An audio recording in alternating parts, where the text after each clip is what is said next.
Belarusian President Alexander Lukashenko met Russian President Vladimir Putin in Sochi today. They held bilateral talks and discussed international and regional issues. Lukashenko said Belarus was ready to increase fuel shipment to Russia. Both leaders agreed to deepen bilateral ties.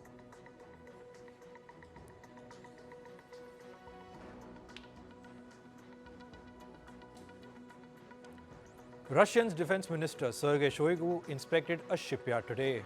He says that Russia will get at least 12 ships before the end of this year.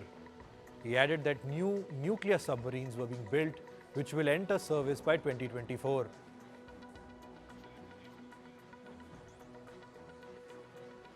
North Korean leader Kim Jong-un visited an aircraft factory in Russia's Far East region. During his visit, he was shown Russia's most advanced stealth fighter jet. Kim was also shown Russian-made aircraft that are meant for civilian purposes. U.S. President Joe Biden's son Hunter Biden has been indicted by the American Department of Justice. This is in connection with Hunter Biden's purchase of a gun in 2018. According to the charges, Hunter Biden lied on a federal form about drug use while purchasing the firearm. If Hunter Biden pleads guilty, he will face up to 10 years in prison. This is the first time that the Justice Department has charged the child of a sitting U.S. president. NASA has named a new director that will oversee the research of UAPs, earlier known as UFOs. UAP stands for Unidentified Anomalous Phenomenon. The new NASA research chief will also be given access to classified military reports of UAP sightings. A special panel has been formed to assist the director in the research. The US is seeking access to more military bases in the Philippines. A senior military general said the US has requested access to more bases. However, a new agreement on additional bases is yet to be signed. In March, the Philippines gave America access to 4 bases, taking the total to 9. Cambodian Prime Minister Hun Manet arrived in China's capital Beijing yesterday. This is his first official foreign trip since becoming the Prime Minister in August. Hun Manet is slated to meet both China's President Xi Jinping and Premier Li Qiang during the trip.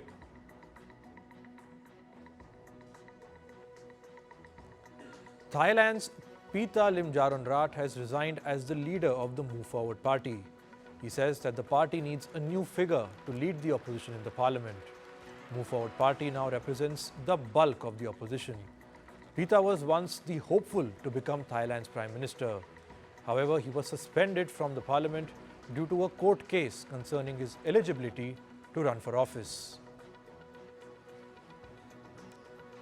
A military convoy of Niger's army has reached the border region of neighbouring Benin today. This is part of Niger junta's show of force after they severed ties with their fellow West African nation. Meanwhile, Benin has authorized the deployment of soldiers and war materials to its borders with Niger.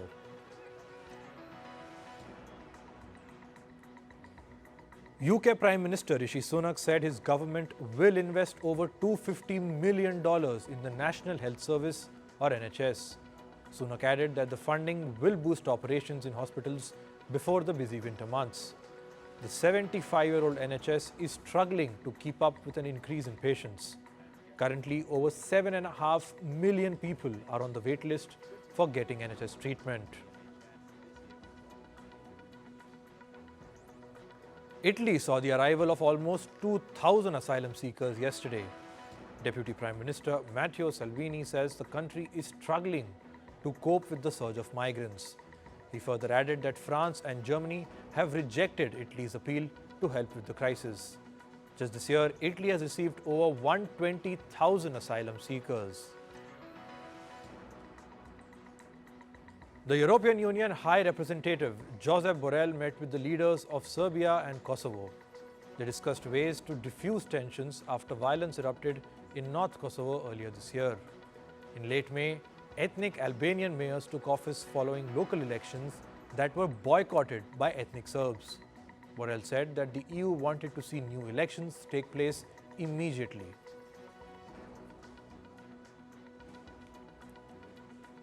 Mexican authorities found 350 migrants crammed in the back of a trailer. The discovery was made when officials heard cries and knocking at the back of the vehicle. On board were women, men, and minors from Guatemala, Ecuador, Honduras, and El Salvador. The minors and families found in the trailer will remain under the custody of Mexico's local family welfare system. Meanwhile, the rest of the adults have been taken to a facility of Mexico's National Migration Institute. The Dominican Republic will shut its entire border with neighbouring Haiti. The closures will take effect from 6 a.m. local time today. This comes amid a conflict over the construction of a water channel from a shared river. The Dominican Republic argues that the Haitian construction work of the Massacre River violates a 1929 treaty.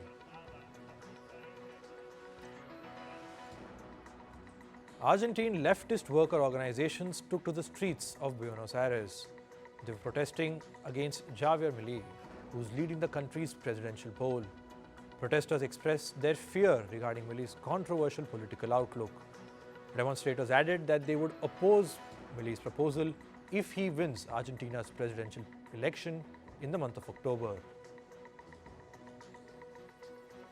The World Health Organization, or WHO, has released funds worth over $2 million for flood victims in Libya.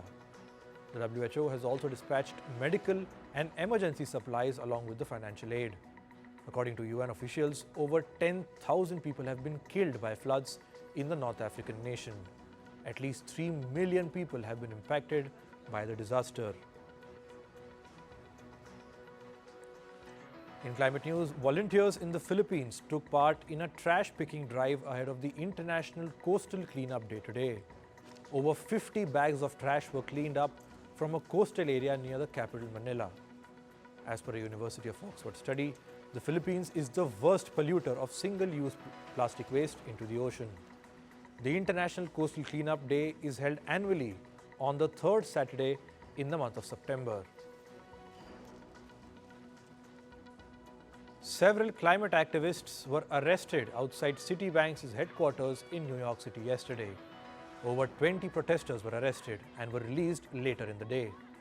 The demonstrators were demanding that Citibank end financing fossil fuel projects. Marine experts have launched a campaign to protect the broad-nosed seven-gill shark in America's San Francisco Bay Area. Scientists say the population of these sharks is decreasing due to climate change. The El Nino weather pattern has increased rainfall in California, and this is causing fresh water to run off into the ocean, thereby altering salinity levels. Scientists say this is becoming toxic for broad-nosed seven-gill sharks, causing their numbers to fall rapidly. A species of snails that was once extinct in the wild has been reintroduced in the Pacific Islands. The snails were bred in the UK and are back in French Polynesia as part of a 9-year-long project. Scientists say the snails are crucial in speeding up the decomposition of dead vegetation. They added that these snails leave behind nutrient-rich feces that help develop the soil. In business and tech, America's United Auto Workers Union has launched its historic strike against automakers Ford, General Motors, and Stellantis. Nearly 13,000 workers are picketing outside the three automakers' plants. Walkouts began after a midnight deadline for a labor deal passed without agreement. The union has been demanding a 40% rise in pay, job security, and the removal of a tiered wage system.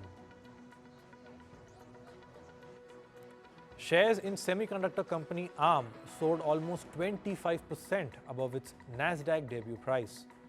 The stock, which had opened at $56, closed at nearly $64. This gave the British chip designer a valuation of $65 billion in its return to public markets. Johnson & Johnson is signing off on a new logo. The healthcare giant has said that it will replace its well-known signature script after more than a century. The company says that the new logo reflects their sharpened focus on quote-unquote innovative medicine and medical technology. J&J has also renamed its medical devices business called Janssen Pharmaceutical to J&J Innovative Medicine. Walt Disney has reportedly held talks with American TV station operator Nexstar Media Group. This is for selling its U.S. TV network ABC. Meanwhile, media entrepreneur Byron Allen has also submitted a $10 billion bid to Disney. This is to acquire ABC, cable channels FX, and National Geographic and its other local stations. In July, Disney CEO Bob Iger said that the company could sell off some of its traditional TV assets that were not performing well. Ride-hailing company Uber says it has rejected a ruling from a Brazilian labor court. It had asked the company to pay more than $200 million in fines. This was over the company's irregular working relations with the drivers on its app. Uber says it will appeal the court's decision.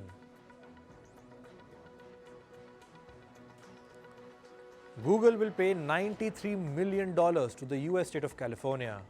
This is to resolve a lawsuit that accused the tech giant of misleading consumers about its location tracking practices. The company has been accused of deceiving people about its data collection methods. California said Google was able to profile people and target them at advertising. This is even if they turned off their location history setting. Apple has said it would issue a software update for iPhone 12 users in France. This is to settle recent allegations by the country's regulators. Earlier this week, France ordered the suspension of the sale of iPhone 12 in the country. This was due to alleged breaches of radiation exposure limits.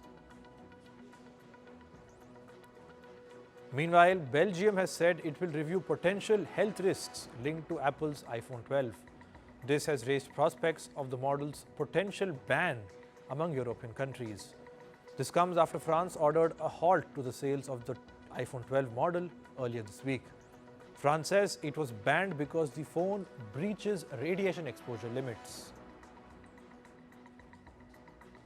Israeli Prime Minister Benjamin Netanyahu will fly to California next week. There he will meet billionaire Elon Musk. This comes as Elon Musk finds himself embroiled in an anti-Semitism controversy. He has been accused by civil rights groups of amplifying anti-Jewish sentiment on his social media platform X, formerly known as Twitter. However, Musk posted on X that his meeting with Netanyahu would focus on AI technology and not the controversy. A drinks company in Poland has appointed an artificial intelligence robo as its experimental CEO. The technology is, however, in probation. The robo CEO will lead the company in areas like communication or strategic planning. Moving to sports, in cricket, Sri Lanka beat Pakistan by 2 wickets in the Super 4 match of the Asia Cup yesterday. The match was reduced to 42 overs due to rain. Opting to bat first, Pakistan posted 252 runs for 7 wickets in 42 overs. Mohammad Rizwan and Abdullah Shafiq backed Pakistan with their half-centuries. Kushal Mendis helped Sri Lanka chase down the target by scoring 91 runs. After that, Charit Asalanka's unbeaten 49 helped Sri Lanka swing the match their way. Now, Sri Lanka will take on India in the final on Sunday. England's all-rounder Ben Stokes revealed that he knew he would return to the one-day international cricket for the 2023 World Cup. Ben Stokes had announced his retirement from ODIs last year. After the Ashes Test series, he even ruled out the possibility of playing in the World Cup.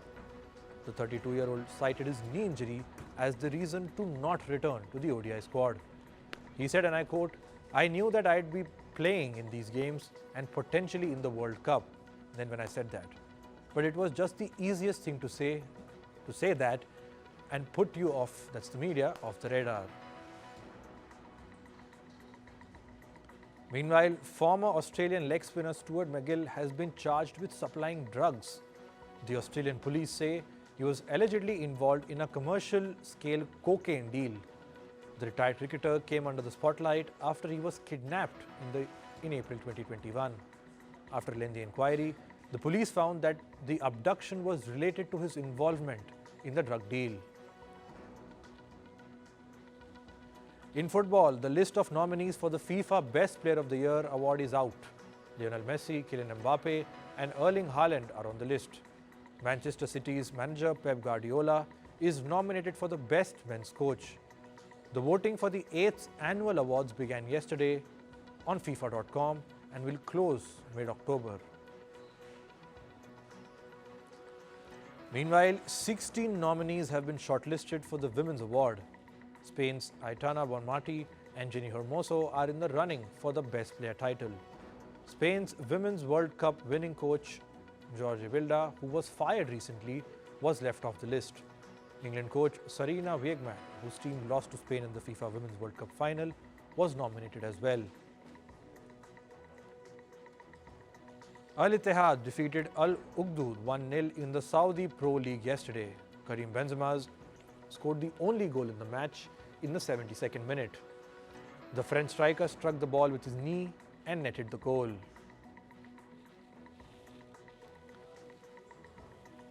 In tennis, world number 1 Novak Djokovic is looking forward to the 2024 Paris Olympics now. The 36-year-old is now looking to bag an Olympic gold medal after his 24th Grand Slam. Djokovic said, and I quote, "My plan for now is to play the Olympic Games, so I'm hoping that I will be ready physically and mentally."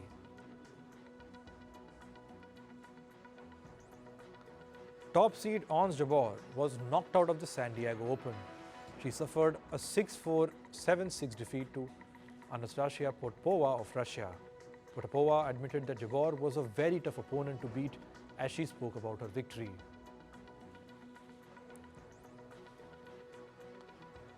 The Indian Sports Ministry released a revised list of the Indian Asian Games contingent yesterday. The list has 22 additional athletes who will represent the country in the upcoming event. The ministry also named 25 replacements, which includes athletes, support staff and coaches. The total strength of the Indian contingent is now 921. Mercedes racer Lewis Hamilton said Formula One needs to take more action to combat discrimination. This comes against the backdrop of offensive comments made by Red Bull's boss Helmut Marko. Marko had blamed Sergio Perez's inconsistent performances for Red Bull on his ethnicity. The Red Bull boss said that Perez was not as focused as Max Verstappen or Sebastian Vettel because he was South American. Marko has apologized publicly for his inappropriate comments. Hamilton condemned his offensive remarks and said they were unacceptable. In entertainment, the Alliance of Motion Picture and Television Producers, the organization that represents Hollywood studios, has said that the Writers Guild of America has reached out to start negotiations. The talks between the Hollywood studios and striking writers are likely to continue next week. The ongoing talks between the two sides had hit a standstill in late August. The WGA has suggested that Hollywood studios break away from the AMPTP and reach individual deals with the union. The series Mr. and Mrs. Smith has been delayed to 2024. This comes after the Hollywood writers and actors strike seems to be nowhere near the end. The project was scheduled for a November 2023 release, but it has been postponed after actor Donald Glover's deal with Amazon Prime was suspended amid the strikes. The Mr. and Mrs. Smith show is based on the 2005 film of the same name that starred actors Brad Pitt and Angelina Jolie. Model Bella Hadid was seen with a completely shaven head in a new ad campaign. This comes just a month after Hadid underwent treatment for Lyme disease. She has been battling the chronic condition for almost 15 years. In a statement, she said, and I quote, "To be that sad and sick with the most blessings, privilege, opportunity and love around me was quite possibly the most confusing thing ever." London Fashion Week has kicked off. High-profile celebrities from music, fashion and film industry walked the red carpet at London's Theatre Royal Drury Lane. Actors who attended the event included Kate Winslet, Jared Leto, James McAvoy. Rapper Stormzy and fashion designer Stella McCartney also attended the event.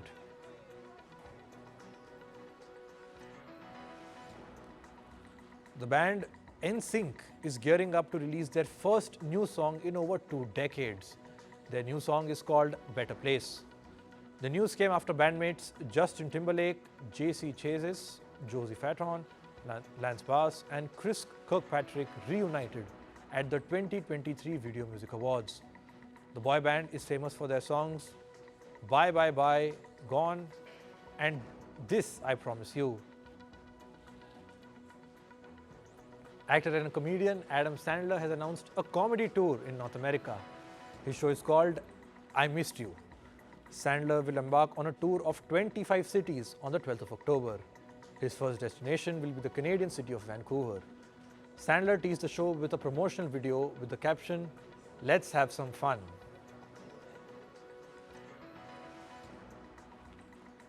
In a recent interview, Oscar-winning actor Natalie Portman spoke about the concept of female gaze. Portman said, and I quote, "To say that a female director has a particular gaze is reductive of women's individuality and points of view." She added that female directors should have the same opportunities as their male counterparts and that it should not be about gender. Natalie Portman began her journey as an actor when she was just 11 years old. Queer Eye star Karamo Brown has spoken about why he was not invited to co-star Anthony Porowski's bachelor party. During a chat with talk show host Andy Cohen, Brown said, and I quote, "I was not invited, just Stan was invited." Brown added that there are no hard feelings, saying when it comes to events like that, it costs money, so I don't take offense to it. Anthony Porowski got engaged to his boyfriend Kevin Harrington in November 2022. Porowski, Brown and Tan France starred in Netflix's show Queer Eye together and have been friends ever since. Singer Demi Lovato has spoken about the struggles she faced after her near-fatal drug overdose in 2018. The singer called herself California Sober. California Sober is a term used to describe somebody who uses cannabis but avoids other drugs. She added, and I quote, "All I did was replace my addiction with something I thought was safer." A documentary called Demi Lovato, Dancing with the Devil was released in 2021. In the series, Lovato opened up about her heroin addiction and overdose. Brazilian singer and songwriter Anitta has opened up on a recent health scare. She said she was hospitalized for months towards the end of 2022. The singer added that she feared she had cancer. Despite going through a number of medical tests, her condition remained a mystery. Anitta further added that she sought spiritual treatment which mentally empowered her.